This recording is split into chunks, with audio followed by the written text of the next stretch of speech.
What's going on, everybody? Welcome into another episode of the Sunbelt Syndicate as we continue to make our way through the Sunbelt on baseball previews. With us tonight, we've got the Georgia Southern Eagles, Brady Pendley, Coach Cody Wofford, and Shaun White.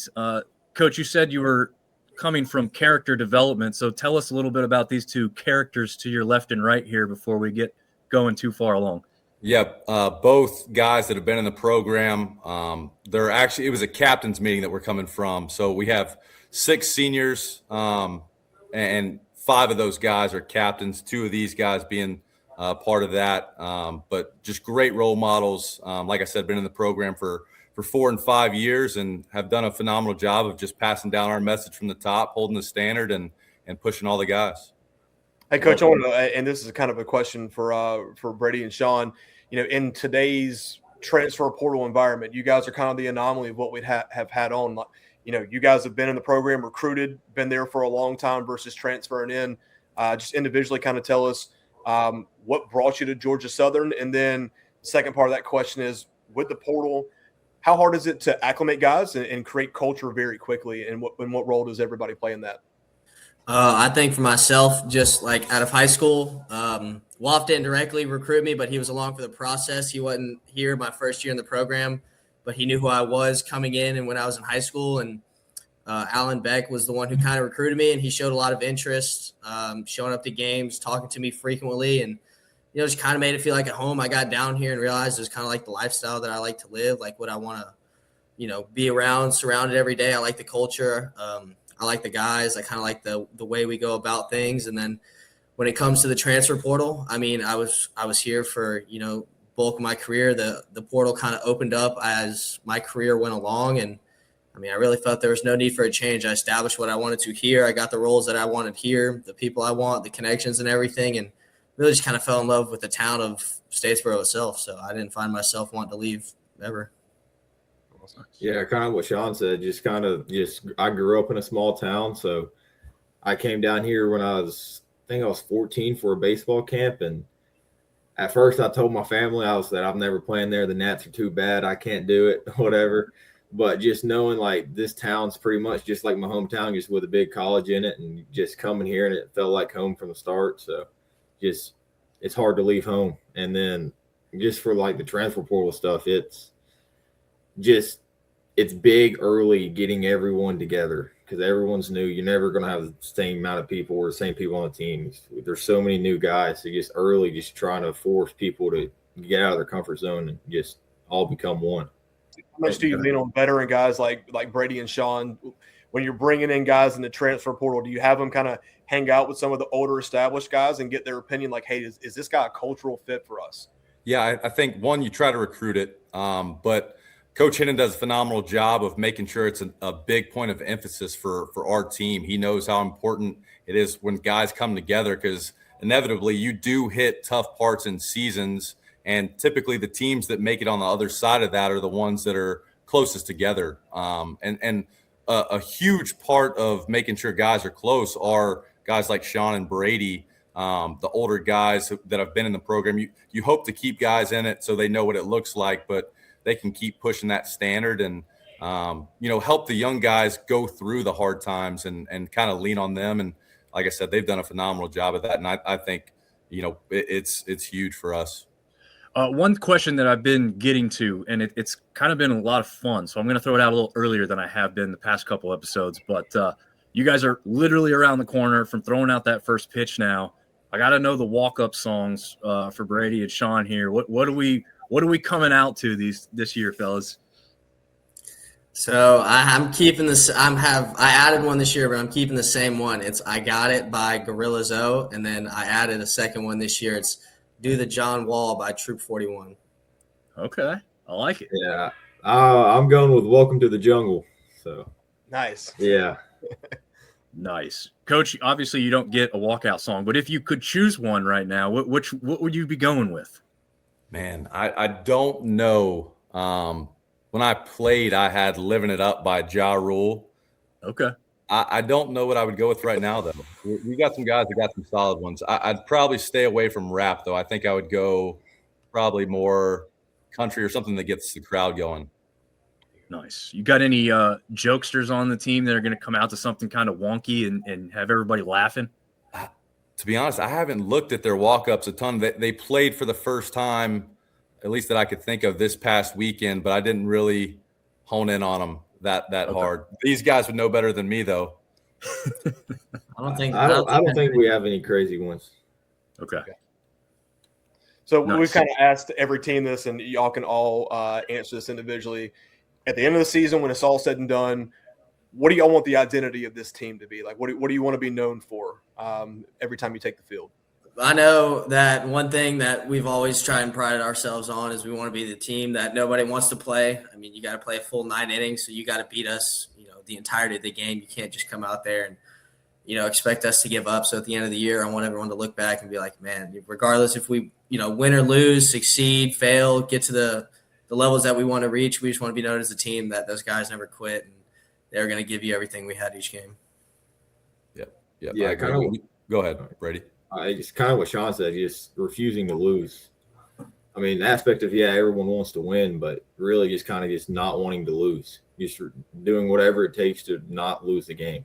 Just fight until the last final out.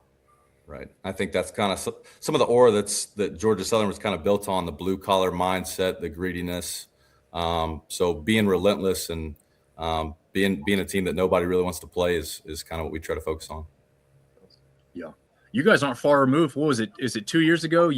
It was Eagles versus the Golden Eagles for the conference championship down in Alabama, right? So, I mean, I said the same thing with Texas State last night. We ran through how many ranked teams that they had beat last year and didn't make it through the conference tournament. It's so many. There are so many teams in this conference that are right there. A handful of games make a massive bit of difference. And again, I'll reiterate the fact that Troy's another one of those teams. 1 or 2 games could have been all the difference for them last year in making the postseason. So it's going to be incredible to see what happens in this conference this year. I do want to jump into that next here with the out-of-conference slate. You guys got some interesting games here. Obviously, some ones that you've kind of played a couple of years in a row, but you've got some that you don't see maybe quite as often. I'm thinking of USF there specifically.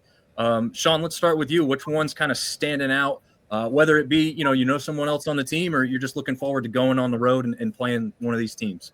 Yeah, I mean, to that fact, when we played Friday, we got one of our old teammates, Sean Smith, playing West Virginia. So we get to open up with a team that's been back-to-back super regionals. They're knocking on the door of Omaha, so we know they're a good program. And then you look at, all the in-state rivalries. You got Mercer, Kennesaw, Georgia Tech. Those are all games. One thing as a team we pride ourselves on is being the best in-state team and beating all those guys that we get to play. We get to play them both twice a year. So those are always games that I look forward to. Yeah, I'd say for me, and just going up the line here, West Virginia, just because we've waited so long to get to that opening day. I think the past 2 weeks feel like they're just dragging out because we're just so ready to be in one dugout together playing against somebody else. So I think we're all pretty fired up to get to play them. Yeah, I mean, I would definitely say West Virginia. Obviously they're a great program and everything, but it's opening weekend. You can't wait. That's almost one of the best weekends of the year. And then you got all the in-state like Georgia Tech. That one's big. I know a couple guys like my buddies are on that team, and it's just going and playing them. And the last couple of years we've been right there with them, and just it keeps falling short. And I can't wait to beat Georgia Tech. Really, that's my big thing. I can't stand them. Hey, Coach, quick question. Are you involved in making the schedule at all? I'm not. I'm not. Okay. No, Coach Hinnon heads that up. Gotcha. How big is it? Because, a couple, Shaun definitely talked about, winning in state. How big is that for you guys to schedule in-state teams and then to win those for recruiting? Yeah, no, in-state makes a ton of sense because of the travel too. Mercer's an hour and a half up the road. Georgia Tech, if you're not getting any traffic, you're looking at just over 3. So all those from an RPI standpoint are really nice too, and they're close to you.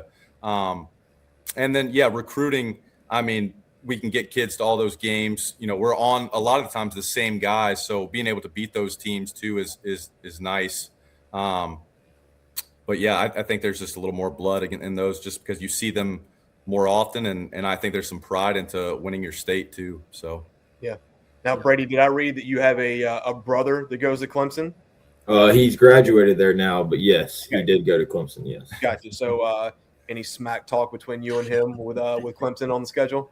There's a little bit, but he was a golfer, so he didn't really look into the baseball a whole lot. But yeah, no, there definitely is some smack talk going on. Very nice. Very nice. Yeah. And for those that you guys didn't specifically mention it, but that West Virginia game, that series, I should say, is at home. It's at your place. So that's big to be hosting a team that, like you said, is coming off a pretty good season right off the get. And USC Upstate, for those that don't know, I mean, they won their conference last year. So that's also going to help your RPI. Maybe some people that aren't paying attention to baseball as much are coming in and looking at this and not knowing very much on that. But, your schedule is lined very, very well outside of conference. And we haven't even talked about the in-conference slate. So we'll jump over to that now too, because that doesn't get any easier than what you've got on the outside, which is awesome, right? As a competitor. But which ones, and we'll start at the top and go down this time, Brady, which ones are sticking out to you on this part, whether it be, a home slate or an away game you're looking forward to? I mean, there's Georgia State, another in-state that it's just that rivalry, the blood, just wanting to win your state. But really for me is the JMU series. That one's, I'm looking forward to that one just after last year's series and then the year before that losing at their place. It's just we owe something to those guys. There you go. Yeah, Dom, and I think you spoke on it, the conference being so good. The margin of error that you have from game to game is crazy. They all matter, but game to game and playing such good teams is good from an RPI standpoint. But I think it brings on, I mean, you could have rivalries with all these guys, just because it's every single game matters that much. So for me as a coach, we want them all pretty bad. So I think for me, it'd be tough to choose in between all those, but it's a lot of fun playing in this league for sure. And I think for myself, I look back over like the course of like the teams that I've played and the teams we've had success against. One that jumps out to me is Coastal. Again, there's a Philip Ard who just transferred there. He'll be there. I will get a chance to play against him. And, we hadn't had the best of luck against them. They're coming off of being, they're falling just short of winning the national championship, the College World Series. They're always, a great team to play. I want to take that series so bad. Southern Miss, we didn't get to play them last year in the regular season, but 24 when we played in the conference championship, we beat them for 8 innings and they just etched us out in the 9th inning. So getting a lick back on them and then Troy as well. I mean, those 3 teams right there are slated to be, projected to be the best in the conference. So, I mean, I want a piece of what they say is the best because I think with the talent that we bring and the experience that, we're just as good, if not better than, everyone in this league. So I think those 3 for me are ones that I'm really excited to get out and compete against. Absolutely. Kind of got a follow-up question, and Coach, you kind of mentioned it, like the margin of error in this conference is razor thin. Like from top to bottom, every team can win. We always say on this podcast, like the Sun Belt is not a mid-major baseball conference. This is a power baseball conference. If you look at the draft picks, you mentioned Coastal, 3 runs short of a national championship. We had 2 teams host, traditionally put 4 teams in. Can all you guys just kind of speak about the talent that you see on a week-in, week-out basis every time a bus pulls into your school or you guys pull into another school, just the dudes that you're seeing on the mound and in the batter's box? Yeah, I mean, you could look back at the conference tournament last year and the rankings going into that. I think going into the last weekend, we could have finished 4th or 9th. And so everybody was jumbled up right there, games apart from one another. And I think that's a credit to having so many teams with so much talent. You prepare and you try to beat somebody, but when all else is pretty square, it's finding a way to be consistent and pulling out the win. And there's so many teams. I mean, as a hitting coach, you're seeing 92, 95 all the time, and these guys, as Shaun as a hitter, and get prepared for that. It's challenging. So I think trying to create challenging environments for them to be prepared for all that is ultra important because we're going to see it. And it makes it fun too. I think there's another level of lock-in to yourself when you're facing quality opponents like that they're going to be coming at you with really good stuff, big league stuff. Yeah. How about you guys? Just kind of you've been in this league for a long time, both Brady and Shaun. Just Shaun as a hitter, and then Brady, just speak on the talent that you see every weekend. Yeah, I mean, I think you obviously have Southern Miss and Coastal who have been top of the line the past however many years, but then over the course that I've been here, you see teams that have fluctuated up and down. I mean, it's spread across the whole league. Like Marshall had kind of a breakout year. They revamped their program. They had a lot of talent, success. JMU a couple of years ago, making it to a regional, playing against South Carolina. Like they had a ton of great guys. Texas State, my freshman year, they were ranked top 10 nationally. I mean, just the talent is spread out. If they don't make up for it on the mound, they make up for it with their bats, and then vice versa. It's just, it's spread out between everybody, and every week is competitive. There's no cakewalk team in this league anymore. Yeah, I mean, going off what they said, there's not a single weekend you can take off and just think, oh, this is an easy, at least 2 games. We're definitely winning 3. I mean, there's no weekend where you're not fighting all 3 games. And even if you drop the first 2, fighting for that win on Sunday is huge in this conference, because 1 to 2 games makes you from, like last year, we were 4th to 9th. Like those 1 or 2 games is huge. Yeah, absolutely. I got one before we move on to something else. Still dealing with the Sunbelt slate.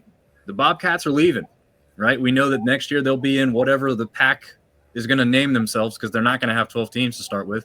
But is it kind of exciting to kind of get out there one last time, especially before you guys finish playing up, get back there to Texas one more time and kind of try and take the Bobcats down for one last effort in the Sunbelt play here? Yeah, I know. I don't know if Brady's been out there. I think the last time we played them regular season was possibly my freshman year at their place. I think they came here once. But, I mean, San Marcos is a really cool place, getting out there, the environment, playing at that stadium. I mean, the talent that they bring, they're always, whether they're scrappy, at the plate, or whether they're dominant on the mound. It's always just a fun time being out there. And so I, would really love to go out there and see history repeat itself and us take the series from them. Yeah, I've never been out to Texas State, so that was his freshman year. But they came here one time, and then just being able to go. I mean, I like going out there. I haven't been there, so going out there for the first time will be fun. And just knowing that, I mean, for me, this is the last time I'm going to see him. I assume Georgetown will play him in the future, but just going out there and just knowing that you can win this last series, I'll be able to play against them, or the last in-conference series that they'll be in here. So winning that last one will be huge. Coach, you looking forward to that trip? You know anybody on staff over there at Texas State? I don't, not super well. But I haven't been to Texas State since like 2017 or 2018. So it's been a while. I think last time I was there, they didn't have a turf field. But San Marcos is a great place. And I know every time that I have been there prior, the wind's been blowing out. And as a hitting coach, that's always a little more fun. So I don't mind that. Did y'all play in Marshall last year? We did. You did. We have heard that is a not hitter-friendly ballpark. The balls just die. Yeah, and it was kind of strange. We did have one game where the wind was oddly blowing out, but it was more of a pitcher's part for the rest of it. And I could definitely see what they're talking about. Yeah. I want to bring it back to Georgia Southern for a second, and I know the question I'm going to ask, don't feel like you're going to leave anybody out, but tell us some players that maybe transferred in, or maybe someone that was a role player last year that is going to break out and be a household name down there in Statesboro this season. Yeah, well, we have 25 new guys, 14 of which being freshmen. I think one to maybe make sure you're paying attention to is Bryson Trammell. He didn't have as many at-bats, I know, as that he wanted last year, but he's just one of those guys that gets after it every day and has grown a ton. Trying to think. Jonathan Jamie, another older guy who's a big part of it. He'll have big moments as well. James McCoy is a transfer from Kentucky, who's a big part of our offense. Like I said, there's some freshman guys in there that are huge that should roll for us. Jack Myers has made a big jump for us. He played some mostly in the DH role for us last year, but he's a second baseman, middle infielder by nature. But he'll be at second base to start for us, and really good hitter, and looking forward to him to get off to a good start. And he's more than capable of doing it. And then Nico Sinise, the cool thing about Nico, he worked really hard this summer stayed back over campus with us and put on about 15 pounds for himself, which was much needed. And I think the ball's coming off his bat a little better too. So really excited about that. On the mound, it's a lot of new faces, but some of the guys that are looking to make some jumps too. Thomas Burke is an arm for us that we're looking to keep moving forward, and he's shown to make a big jump so far with velo, command, all that. Carter DeGandhi is set to be our Friday night arm. He kind of did a little bit of both for us. He started out of the bullpen, ended up being our Sunday guy, but he's done a great job in kind of helping Pendley lead up the staff. And Will Robbins, another older guy, one of our captains who will be a big part of this too. But a lot of new faces, and the biggest part is guys like Shaun and Brady, bringing them all in and getting them on board. Yeah, you guys got anybody that I know Coach just named a lot of guys, but anybody else you guys think at the end of the year is going to have a breakout season? I think from the hitter side, I think one that pops out and has had a really good preseason right now for me has been Sammy Lease. He's jumped kind of like defensively behind the plate, and then as well with his bat, he's come around. He's worked on his weaknesses. He's become just more all-around solid. And then we got some younger guys, Mason Gazaway, who kind of didn't really show us what he had in the very beginning of the fall, but then towards the end realized he's going to be one of our key players out in center field. And then John Davis, another one out in left field, started in center, but realized, he could be used in left field. He brings kind of a spark plug at bat. And then one that I really like that I think is going to get a shot when he gets his chances, and he can run with it. He can run the bases probably better than anyone I've ever seen is KT Thompson. He has the spark plug kind of get after it mentality that you really don't see too often from a freshman. Yeah, on the pitching side, you got Chase Davis from South Alabama transferring over. He's going to be a big part of our rotation and bullpen and whatnot. And then you have like Alex Mason's been throwing, where he pitched some last year, but he's been throwing really well this fall. So looking for him to be a big part of our bullpen. And then Dayson, a freshman that came in, we're looking at him to be one of our dudes. He's looking really solid right now. Nice. Very nice. I want to get back into a fun one here because we are at the Winter Olympics, and obviously everything's kind of happening all at once. I'm going to make Shaun go first because he has the Winter Olympic name for this. I'm sure he's heard that, throughout his whole life here, because the Flying Tomato shares the same name. I don't think it's not spelled the same, is it? It is not. Okay, yeah. But if you could compete or wanted to compete in the Winter Olympics, which discipline or sport are you choosing? We'll start with you, Shaun. We'll just go up the board here. I think the obvious answer, just because of my name, has got to be snowboarding, right? There you go. Shaun White is one of the most highly decorated snowboarders of all time. So I feel like if I didn't give it a go, then I wouldn't really be living up to the name. You know what I mean? There you go. Yeah. I feel like you're right. You kind of had to go with that one, but solid choice. I think I would go with hockey. I don't know if that would be what Pendley's going with, but Miracle is probably one of my favorite movies. Unfortunately, growing up in Georgia, hockey's not as prevalent. You're not spending too much time on the ice, so never really got to play it. But I think hockey would be a fun one. If I wasn't doing that, though, I think Cool Runnings and bobsledding, I think I could get behind that. You couldn't do any worse than the U.S. team where 3 or 4 guys didn't make it into the sled the other day. Oh, no, I didn't see that.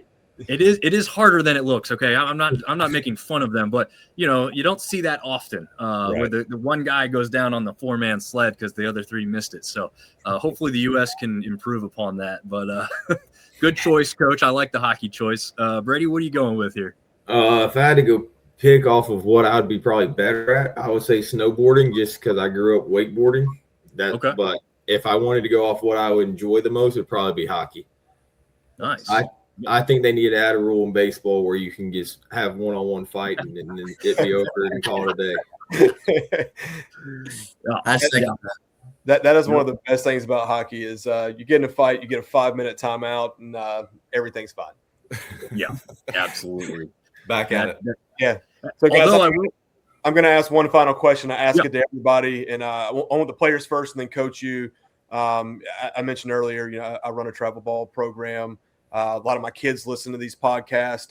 My 2 kids who have played baseball listen to the podcast as well. So I'm sure you guys were the same, right?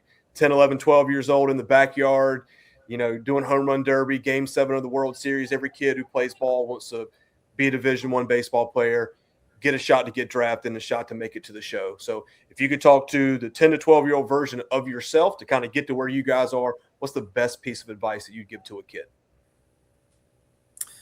I think for me, just kind of like my experience growing up to where I am now is, if you're not the best player at 10 or 12 years old, who cares? I mean, those guys, I know a lot of those guys that I played with, they were bigger than me. They were better, faster, stronger. But you look at it now and, I mean, their careers ended after their senior year of high school. I mean, that's not the goal. If your goal is really to play baseball, you're going to play after high school. So, put your head down, go to work every day, work on what you need to work on. And, when the time comes, everybody – becomes the player that they need to be at the right time. If that's at 12 years old, that's at 12 years old. But the goal is to get better every year. So if you're not the best player, right now, don't let it eat you up. Just show up every day with the mindset of getting better, and then eventually you'll get that moment where you realize, I'm the best player out there.